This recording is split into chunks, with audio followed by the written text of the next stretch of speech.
ಮತ್ತೆ ಬನ್ನ.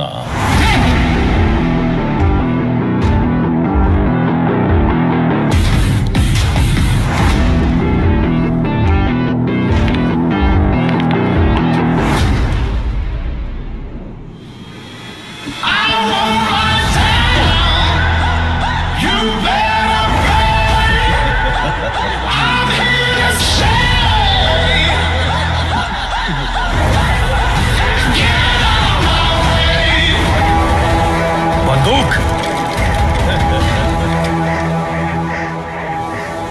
ರಾಕಿ ದುಬೈಗೆ ಹೋಗಿದ್ದು 2 ಕಾರಣಕ್ಕೆ. ಇನ್ನೊಂದು ಕಾರಣ ಯಾವುದು? ಅವನು ಸಾಕಷ್ಟು ದುಡ್ಡು ತಗೊಂಡು ಹೋಗಿದ್ನಲ್ಲ. But wasn't that an advance for the gold Inayat Khalil was sending? No,